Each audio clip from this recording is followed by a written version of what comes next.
So I am in Glacier Bay National Park, and this is huge glacier in front of us.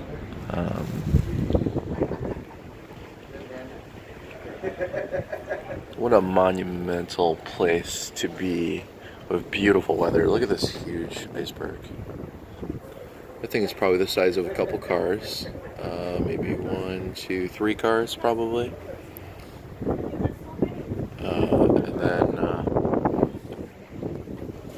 So I couldn't do this live, which I really would like to, but no reception able to do that. So we're approaching kind of the side here. We'll get to see the inside passage of the glacier.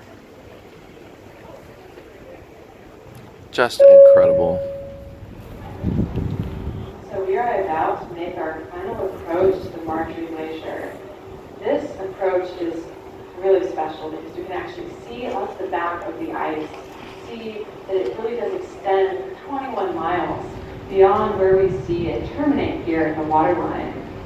And I wanted to let you know a little bit of the logistical plan right now so you can best prepare for this very special hour.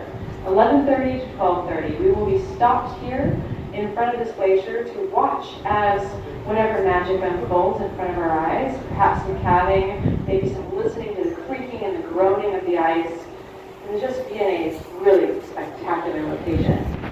And I would really recommend on a day like today, sunglasses and sunscreen. If you don't figure that out in the first 5 minutes, you'll probably have to go back to your stateroom to get ready because it really is right out there. I'd also recommend a camera or binoculars to enjoy this experience.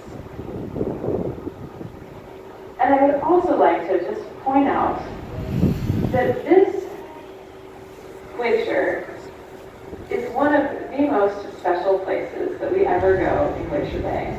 It's teeming with life, as Lee will continue to tell us more about in just a moment. But the life that lives here is actually doing just fine on its own.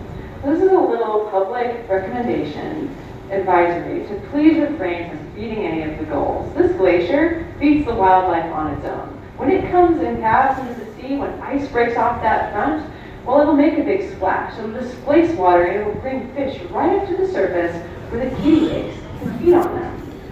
So, French fries are not their food of choice. Instead, they have a breeding colony here. So please make sure that you let Glacier Bay stay as wild as possible and don't feed our wildlife.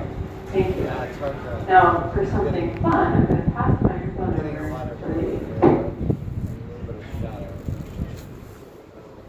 It's okay. Yeah, it's just a lot of shadow.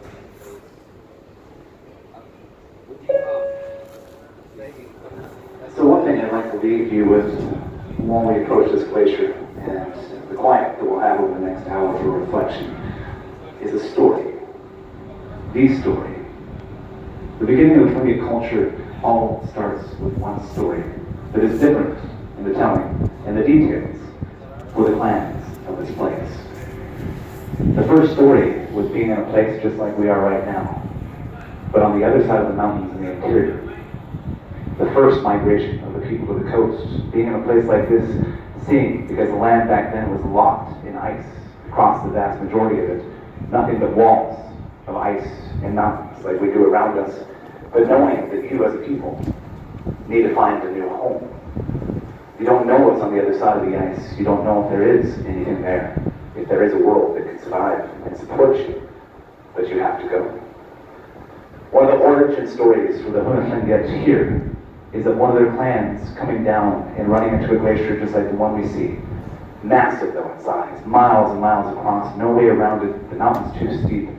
But there was a cave that ran underneath it. The people were starving, so two women that were past childbearing age decided that they would give up their lives, potentially, to try to go